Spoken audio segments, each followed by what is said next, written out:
말씀을 짧게 공부해 보시겠습니다. 마가복음 1장 15절입니다. 신약성경 제성경을 53년입니다. 예, 공독합니다. 이 시대 때가 차고 하나님의 나라가 가까웠으니 회개하고 복음을 믿으라. 아멘. 하나님 나라에 가는 길, 천국에 들어가는 길, 이런 제목으로 말씀 함께 생각하면서 은혜 받도록 합니다. 일찍이 바울 사도가 한 말이 있습니다. 예수님께서 바울 사도를 통해 주신 말씀인데 뭐라 그랬냐면 보라 지금은 은혜 받을 만한 때요, 보라 지금은 구원의 날이었다. 그렇게 바울 사도가 이야기했습니다. 다시 한번 말씀드리면 지금은 은혜 받을 만한 때하고 또 그 다음에 지금은 구원의 날이었다. 이렇게 이야기하고 있습니다. 이 말씀대로 오늘 우리에게 아주 복된 기회가 주어졌습니다. 지금 우리 기회의 날, 복받을 기회, 은혜 받을 기회에 대해 살고 있습니다. 우리는 은혜 받고 이제 구원받고 또 은혜로 구원받고 구원받은 후에 다가온 하나님 나라에 들어갈 기회를 얻고 있습니다. 근데 아무리 기회가 왔다 할 때 이 기회를 살리지 못하면 소용이 없습니다. 여러분, 하나님이 여러분들에게 주신 은혜의 기회, 복된 기회를 여러분도 붙잡으시고 살리시기를 주의 이름으로 간절히 부탁드립니다. 그래야 하나님 주신 그 기회가 우리에게 의미가 가치가 있는 거죠.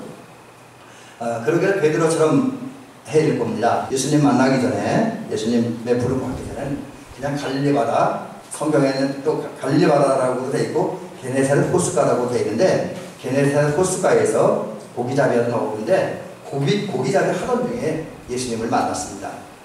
좀 더 정확히 얘기하면 어느 날 베드로가, 이때까지 베드로라기보다 시몬이죠.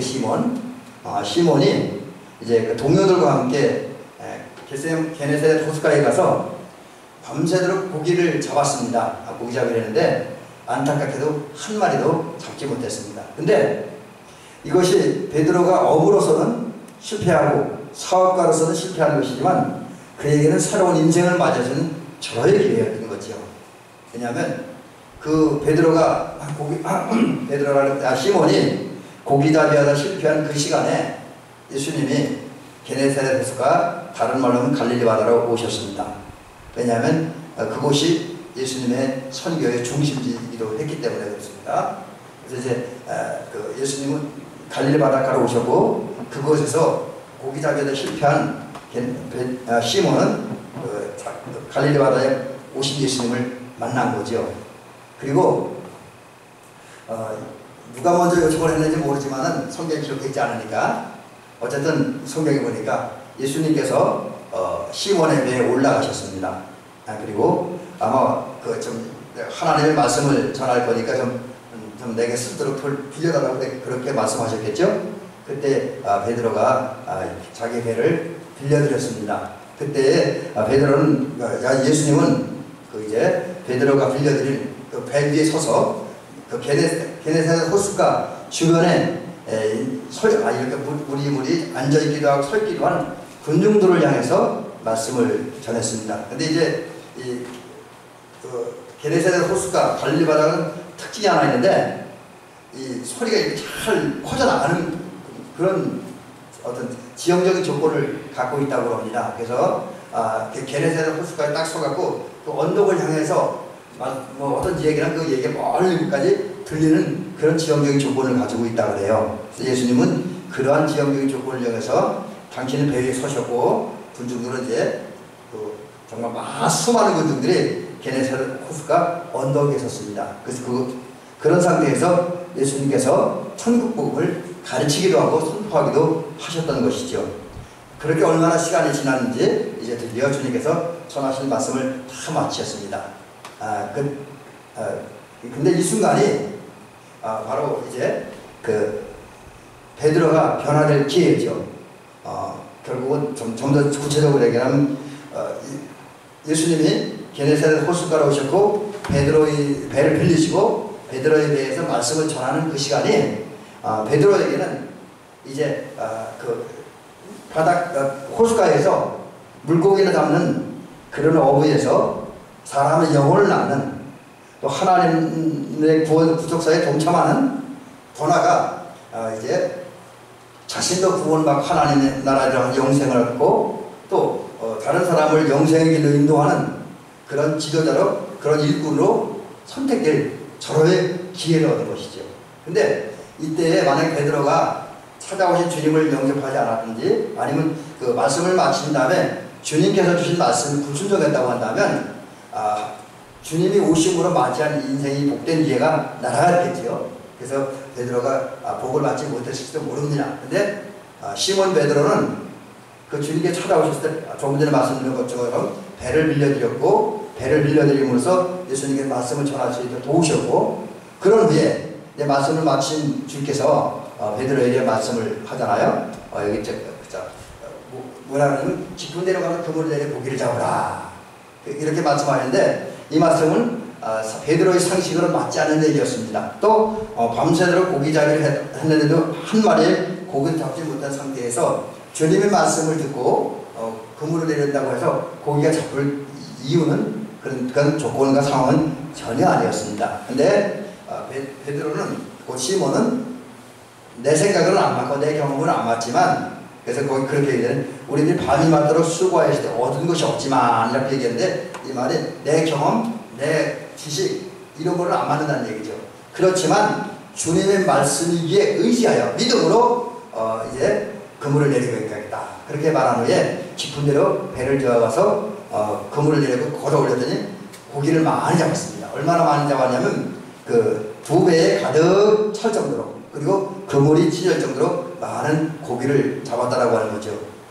그 결과 베드로는 이제 실패한 어부에서 주님 만남으로 성공적인 어부, 사업에 성공하고 어부로서 성공한 사람이 됐습니다. 근데 더 중요한 것은 그것이 계기가 되어서 그는 주님을 따름으로써 예수님의 제자가 되었고 훗날에는 성령 취급받고 초대교회에서 크게 쓰임받는 예수님의 제자가 될 수가 있었습니다. 그래서 한마디로 정리하면 베드로는 게네사렛 호수가에서 사업하는데 실패했지만 거기서 찾아오신 주님을 만나고 그때 그 기회를 주님이 주신 기회를 적절하게 잘 활용함으로 성공적인 어부도 됐고 예수님의 제자 됐고 이제 주님의 종이 됐다라고 하는 거죠. 우리도 이런 베드로처럼 하나님께서 우리에게 주신 기회를 살려야 됩니다. 조금 전에 말씀드렸잖아요. 말씀을 시작한 첫 부분에서 지금은 은혜 받을 만한 때에 구원을 알렸다. 다른 말로 하면 지금 우리가 은혜 받고 그 은혜로 구원을 받고 하나님의 자녀가 되고 그리스도인이 되고 또 하나님 나라에 들어가서 하나님 나라 백성이 될 기회 그리고 하나님 나라 백성이 되는 것으로 끝나는 것이 아니라 하나님 나라의 백성으로서 행복을 누리고 권세 있는 삶을 살 수 있는 기회를 하나님이 우리에게 주셨습니다. 우리는 이제 지금 기회를 줘야 돼요. 그래서 우리가 하나님이 주신 하나님 나라에 들어갈 기회 구원을 받을 기회를 지금 가야 됩니다. 그래서 저와 여러분들은 이제 구원의 세계로 하나님의 나라 속으로 하나님의 은총 속으로 들어가기를 주의 이름으로 간절히 부탁을 드립니다. 근데 오늘 본문에 보니까 우리가 이제 최종적으로 들어가야 될 자리가 하나님 나라인데 하나님 나라는 멀리 있는 나라가 아니라 가까이 있다 라고 하는 거지. 가까이 있다. 그래서 오늘 본문은 예수님께서 말씀하시기를 그렇게 얘기했잖아요. 하나님 나라가 가까워하느니라. 하나님 나라가 멀리 있는 게 아니라는 거죠. 오늘 우리 장로님 곁에, 우리 권사님들 곁에, 우리 집사님들 곁에, 또 제 곁에, 그리고 와 있고 이미 우리가 깊은 관계를 맺고 있다라고 하는 거예요. 하나님 나라 우리는 지금 깊은 관계를 맺고 있습니다. 왜 그러냐면 예수 그리스도께서 세상에 오셨고 그분의 사역과 헌신과 희생을 통해서 하나님 나라를 이미 우리에게 주셨습니다. 그래서 하나님 나라는 우리 가까이 와 있습니다. 적어도 하나님 나라, 예수님이 하나님 나라를 주셨는데 우리가 그 하나님 나라 주시기에 오신 예수님을 영접하고 내 마음과 내 생각과 내 삶 속에 모시고 그분을 내 중심에 모시고 예수님과 함께 예수님과 같이 살면 동행하는 삶을 살아갈 때에 우리에게 하나님 나라는 주어지는 거죠. 여러분들 지금 예수님을 여러분 속에 예수님이 계시고 오늘 여러분들 예수님과 함께 농사도 짓고 식사도 하고 손님도 만나고 운전도 하고 예수님과 함께 모든 일을 하면 거기에 벌써 하나님 나라는 이미 임한 거라는 거지요. 그래서 찬송가 우리 438장에 그런 찬양이죠. 내 주에서 모신 것이 그 어디나 하늘나라. 내 주에서 모신 것이 그 어디나 하늘나라. 이게 이제 318장 찬송가 3절에 있는 내용이죠. 우리가 주님을 모시고 주님과 동행하는 곳이면 그것이 초막이든 붕벌이든 들이든 산이든 우리 집이든 우리가 운전하는 차 안이든 교회든 그 어디나 하늘나라라는 것이죠. 그런데 주님은 또 다른 말씀을 하셔요. 하나님 나라가 얼마나 가까이인지. 그냥 우리 요 주변에 있는 게 아니라 더 가까운 데 있다라고 하는 거죠. 그래서 예수님이 그 말씀을 어떻게 하시냐면 하나님 나라는 여기 있다 저기 있다 못하리니 주님 말씀하시길 너희 아니라 너희 아니라. 우리 집 주변에 있는 게 아니에요. 내 마음 밖에 있는 게 아니에요. 주님의 말씀에 의하면 하나님 나라는 내 안에 들어가요. 내 안에 있다는 거죠. 그래서 우리가 내 안에 있는 하나님 나라 이제 결국 어떤 데서는 들어간다라기보다 하나님 나라를 가지고 오신 예수님을 내가 모시기만 하면 내 안에 하나님은 저절로 이루어지게 되고 그러면 이제 우리는 하나님 나라 백성으로서 행복 그 행복을 이제 다음 주에 좀 구체적으로 말씀드릴 것입니다만 로마서 14장 17절에 보니까 평화와 기쁨 이게 이제 행복이죠. 그 다음에 하나님과 좋은 관계를 맺고 하나님 아버지라고 할 수 있는 것 이게 이제 하나님이 주신 행복인데 그 행복 그리고 하늘나라 백성이 이게 세상에 그 무엇도 범접하지 못하는 마귀가 우리를 쓰러뜨리고 넘어뜨리고 흔들지 못하는 그런 권세를 누리게 됩니다. 그렇다고 한다면 우리는 내 마음속에 지금 하나님 나라가 이루어졌다. 내 가정 속에 내 생활 속에 하나님 나라가 이미 건설되었다는 이 사실을 기억하고 그 하나님 나라로 빨리 달려가는 저와 여러분이 될 줄 믿습니다. 자, 근데 이제 지금 우리 하나님 나라를 가긴 가는데 그럼 갈 때 우리 중요한 게 있어요. 근데 사람들은 하나님 나라를 못 들어가요. 용기를 내지 못해.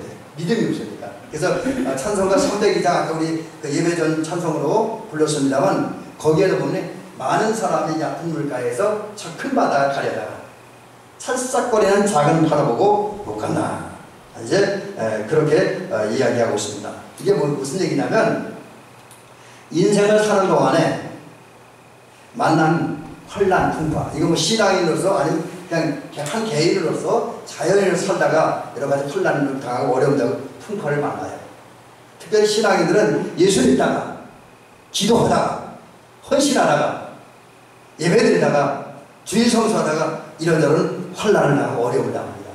근데 그것이 두려워서 신앙의 세계로 못 들어가고 그 혼란과 풍파당하는 것이 두렵기도 하고 싫기도 해서 구원의 자리로 나가지 못하고 하나님 나라를 향해 나가지 못한다고 하는 거죠. 혼란 풍파에 대한 두려움. 그 다음에 또 다른 게 뭐냐면 향락과 쾌락을 즐기는데 우리가 때로는 하나님 나라를 향해 가고 구원을 향해 가다 보면 우리가 그렇도록 좋아하는 향락과 쾌락, 내 취미 또 내가 그렇게 추구하는 재물과 명예와 권세를 버려야 될 때가 있습니다. 근데 그게 너무 좋아, 그때가 좋았는데 이 좋아하던 그것을 버리려고 하니까 너무나 아쉬운 거예요.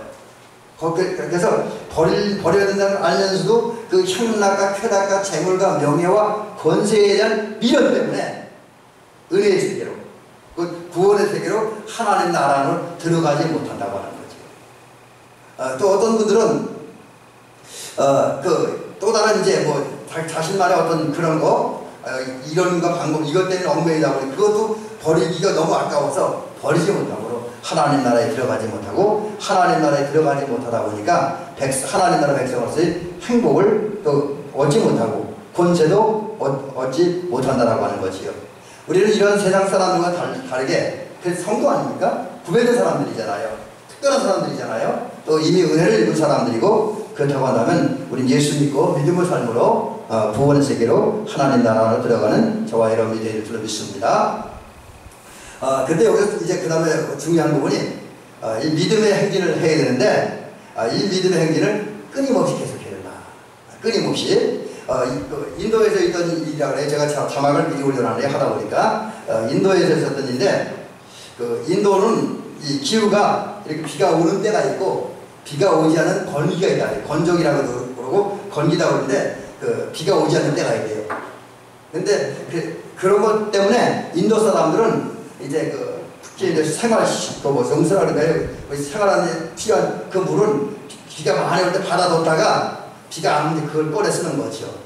그런데 그러던 어느 날 인도의 한 선교사님 댁에 그 어떤 마을 주민 한 사람이 찾아왔습니다.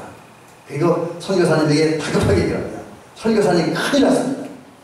지금 건기에 있는데 우리 집에 우물물이 다 떨어지고 이렇게 저장해도 물이 다 떨어졌습니다. 아직도 비가 오면 서너 달이 기다리는데 큰일 났습니다. 그렇게 이야기하더라는 거죠. 이 이야기를 듣고 이 선교사님이 어떻게 도와줄까 하다가 방법은 하나. 얼마나 가서 또 얼마나 깊하고 언제 물이 나올지는 모르지만 그래도 우물을 파야 한다는 것이었어요. 그래서 이제 이 선교사님이 다른 선교단체의 지원을 받고 그 선교사님과 마을 주민들이 모여서 우물을 파기 시작합니다. 근데 3일을 파도 물이 안 나옵니다. 그래서 사람들이 많이 실망합니다. 그러나 그 우물을 파고 거기에 물이 나와야 선교사님도 살고 마을 주민도 살 수 있는 유일한 길이기 때문에 포기하지 않고 물을 팝니다. 근데 3일이 지나서 계속 파다 보니 이제 하루를 더 파는데 파다 보니 그 다음에 뭐가 나오는 암반이 나오는 거예요. 바위가 나오는 거죠. 더더욱 파기심이 들었습니다. 하지만 포기할 수 없습니다. 그래서 이 선교사님과 마을 주민들이 죽을 힘을 다해서 이제 그물을 계속 그물을 팠다고 하는 거죠. 그렇게 일주일을 파니까 드디어 그 바위 뚫고 바위 사이에서 샘물이 나왔고 그 바위 사이에서 나온 샘물이었기 때문에 물이 너무 질 좋은 물이었다고 하는 거죠. 그래서 이제 그 마을 주민들과 선교사님이 이 생수 문제를, 이 식수 문제를 여러 가지 물 문제를 해결했다라고 하는 이야기가 있습니다. 그렇습니다. 저와 여러분들이 이제 어떤 큰 목표와 꿈을 가지고 구원의 세계를 향해서 은혜의 세계를 향해서 하나님 나라를 향해서 나아갑니다. 근데 이렇게 나아가는 우리 길이 탄탄 내려고 룰루랄라 부르면서 갈 수 있는 길이면 얼마나 좋겠습니까? 물론 그러한 순간도 많이 있겠지요. 여러분 은혜 받아서, 여러분 뭐 어떤 특별한 어떤 은사 체험에서 또 어떤 사건 때문에 너무 즐겁고 너무 행복하게 이제 천국을 향해서 하나님 나라를 향해서 달려 나가는 그 분명히 있습니다.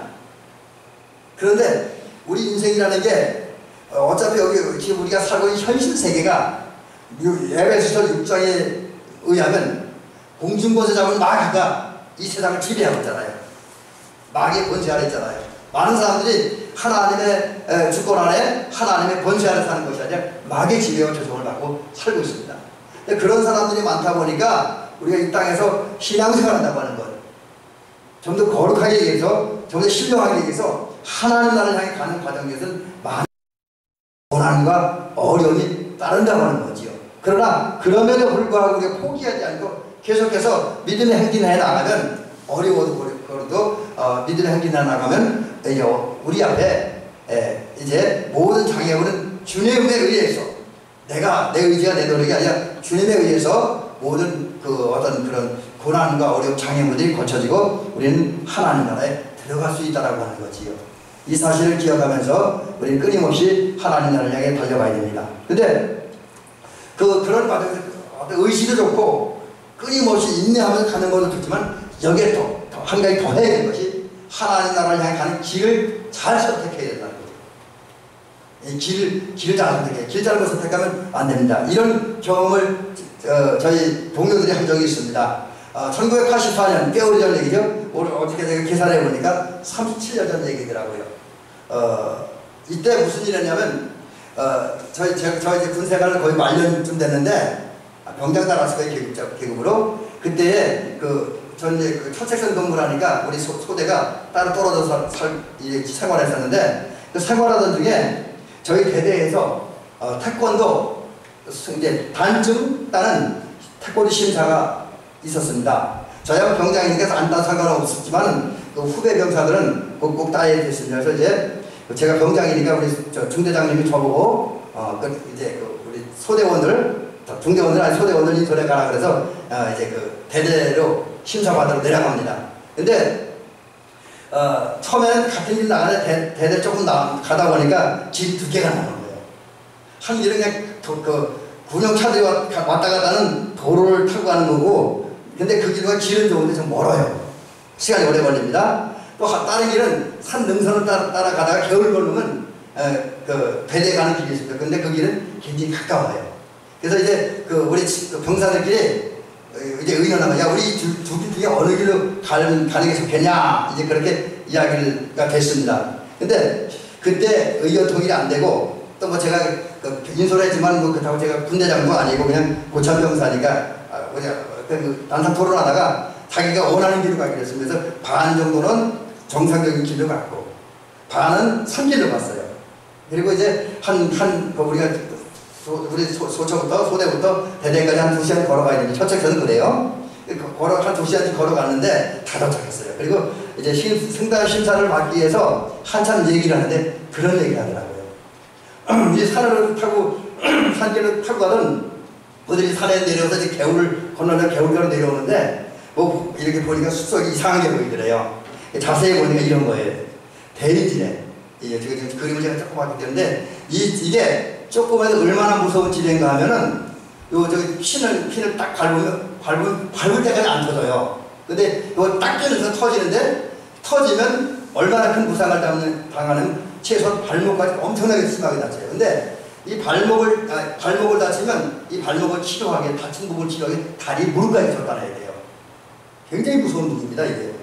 근데 이게 제가 근무한 7사단 지역 아마 지금도 아직 다 못 폈을 거예요. 이 6.25 때 갔다 막 북한은 중공군 남한을 막 해서 비행기 뿌렸다 그러는데 산에다가.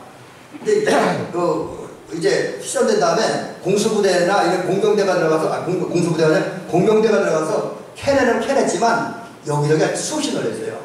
근데 그런 길로 이제 저희 동료들이 들어가는데 아찔하네요. 다행히 이렇게 돌들이만 하고 돌을 밟고 와서 한 10명 정도 병사가 사고 없이 잘 나오기는 했습니다. 다행이라는 생각이 드는데 제가 그거를 보면서 느낀 게 뭐냐면 또 군인들이 그 다음 하는 얘기가 있어요. 저희 동료들이 하는 얘기가 어디 갈 때 길이 아닌 곳을 가지 말라. 길이 아닌 곳을 가지 말라. 잘못된 길은 절대로 걷지 말라고 하는 거죠. 그렇습니다. 제 동료들이 길이 아닌 곳, 정상적인 길이 아닌 편하게 가려다가 대인 지네가 수없이 많이 붙인 지혜밭에 들어간 겁니다.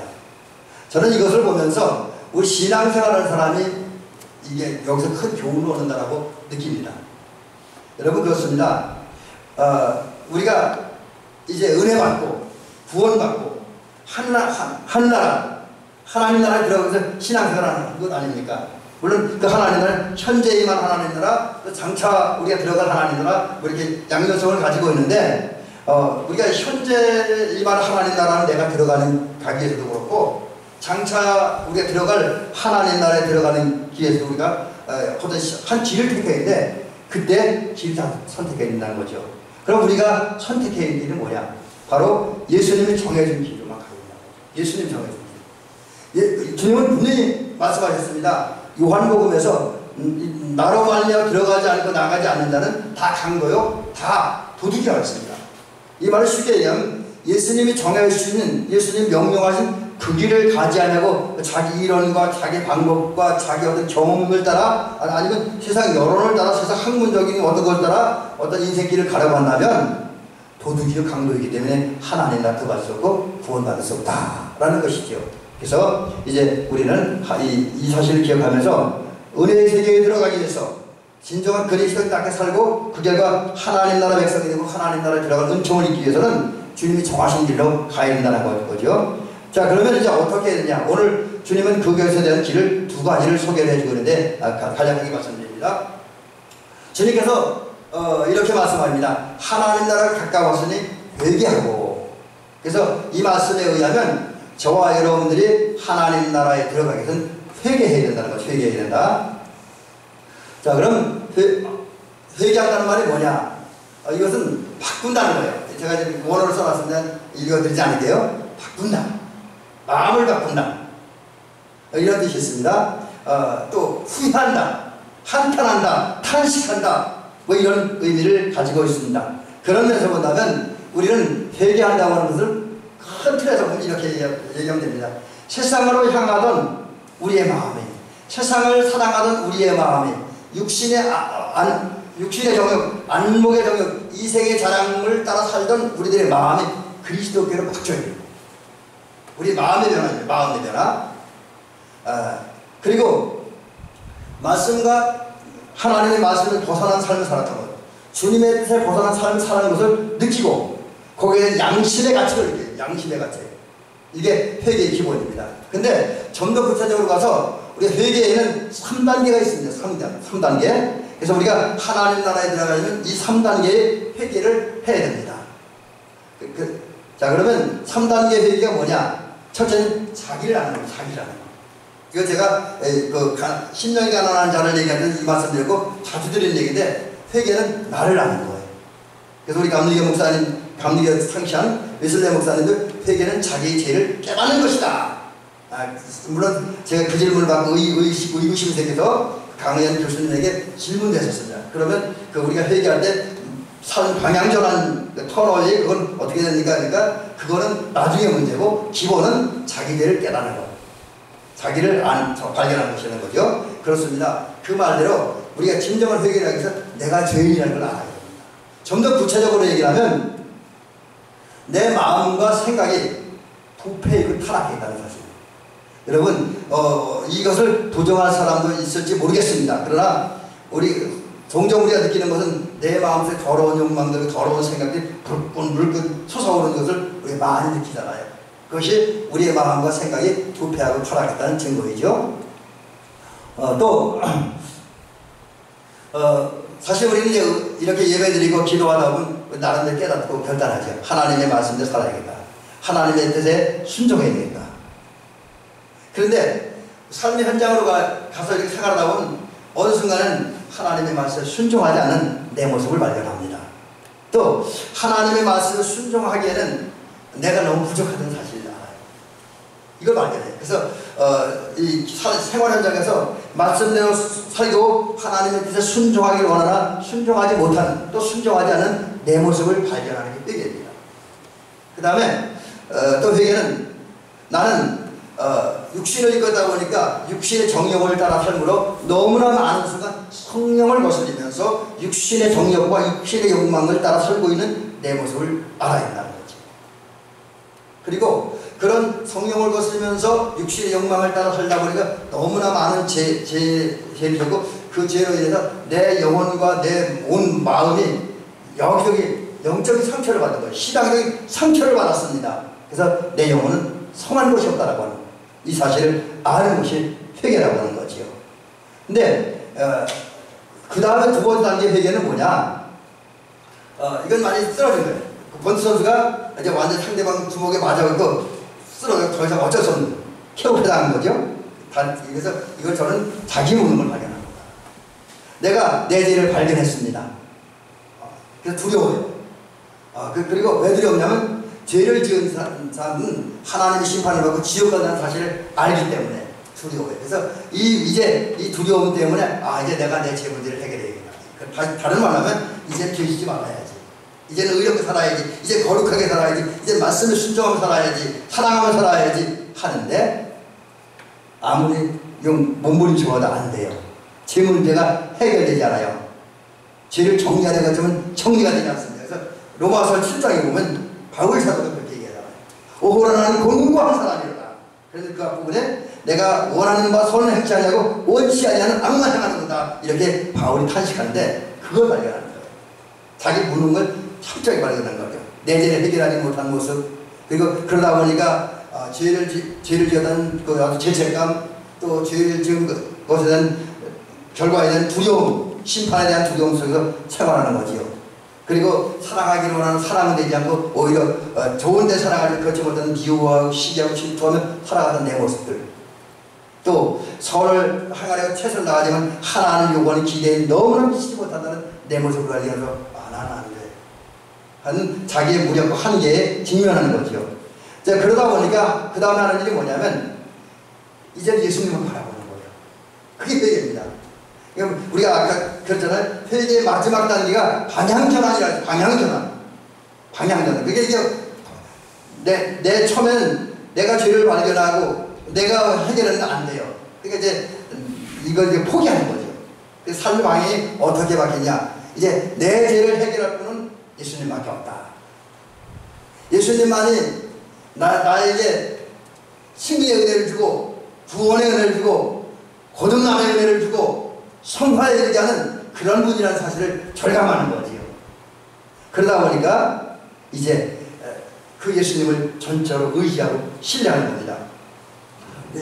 히브리서 12장 2절에 있는 것이 믿음의 주여 온전케 하신 이 예수님을 바라보는 거지요. 그리고 의지합니다. 다른 말로 하면 바라본다는 말은 모든 삶의 초점 관심을 예수님께 맞춰놓고 예수님께 집중하고 예수님 중심의 삶을 시작하는 거죠.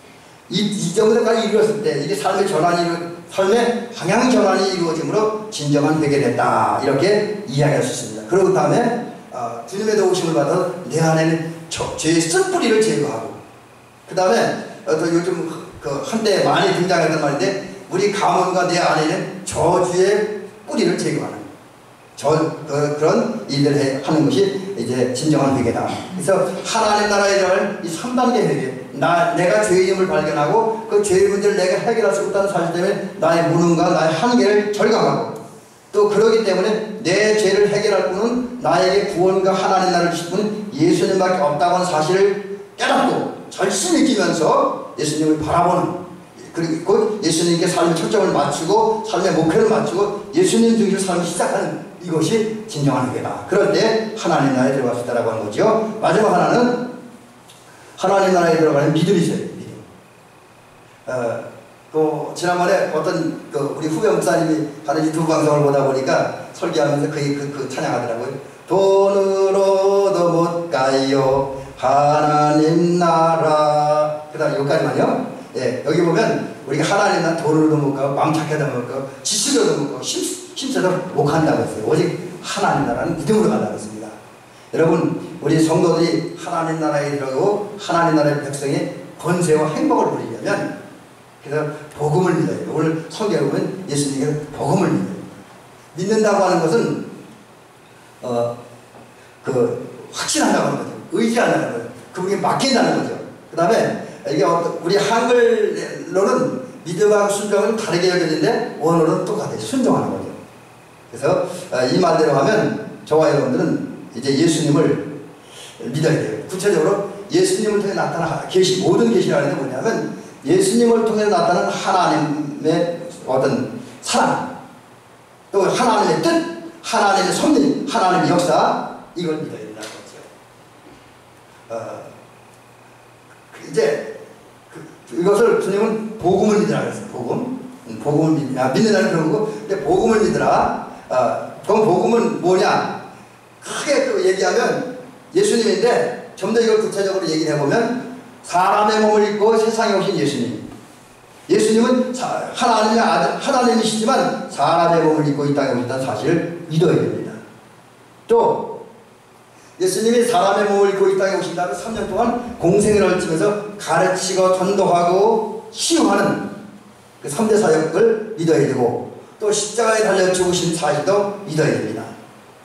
아울러 십자가에 달려 죽으신 지 3일 만에 부활하신 사실을 믿어야 된다는 것. 이게 복음인데, 이런 사실. 또 그 십자가에 달려 죽으시고 부활하신 주님은 우리의 주인이며 그리스도라고 하는 거죠. 이게 복음이고, 또 그분은 우리로 하여금 구원과 생명과 의와 평강에 이르게 하는 길이요 진리요 생명이요 문이요 목자라고 하는 것이죠. 이 사실을 우리가 믿는 거죠. 자, 여기 아까 제가 믿음은 얘기했는데 조금 전에 말씀드린 복음 그 자체, 성신하신 예수님을 믿고 십자가에 달리신 예수님을 믿고 부활하신 예수님 믿고 승천하신 예수님을 믿고, 그 다음에 주와 그리스도가 되시고, 또 우리를 구원과 은혜와 생명으로 영원한 하나님 나라로 인도하는 길과 진리가 되신 예수님을 마음으로 믿어야 돼요. 이 믿음은 그냥 그렇다 인정하는 것, 동의하는 것 정도는 아닙니다. 여기 아까 그랬잖아요. 믿음은 신뢰하는 거, 확신 내 마음으로 믿는 거예요. 우리가 아무리 겉으로 그럴듯한 종교적인 행사를 한다 할지라도 내 마음에 주님을 나의 주와 그리스도, 나의 길과 진리와 생명으로 믿지 않으면 그건 참된 믿음이 아니에요. 아무 종교적인 행사를 했다 할지라도. 그래서 우리 그런 얘기도 합니다. 기독교는 마음의 종교다. 마음의 종교다. 그래서 예수님도 그런 얘기를 마음의 종교라는 걸 증명하기 위해서 사람이 형제를 마음으로 미워한다는 살인한 것이다. 율법을 말씀하면서 그런 얘기도 하셨고, 또 여자를 보고 음욕을 품는 자마다 마음에 이미 가늠하였느니라. 그러니까 이런 걸 보면 마음의 중요성을 얘기하는 거죠. 그래서 우리는 믿을 때 먼저 내가 마음으로 예수님을 확실히 믿어야, 신뢰해야 돼요. 그리고 신뢰하는 마음으로 그 주님께 나의 인생을, 나의 삶을 전부 의탁하고 맡겨야 됩니다. 그럴 때 우리는 주님의 은혜를 입어서 이제 이 땅에서 구원을 누리고 또 구원받은 것에서 해방과 자유를 만끽하고 하나님 나라 백성이 되어서 의와 평강과 희락을 누리며 살아가는 저와 여러분이 될 것입니다. 이제 우리는 회개하고 복음을 믿음으로 이제 하나님 나라 안에 들어가는, 하나님 나라로 가는 그 길 잘 걸어가고 그 마지막 종착점에 하나님 나라의 안으로 들어가 있는 저와 여러분 되시기를 주의 이름으로 축원합니다.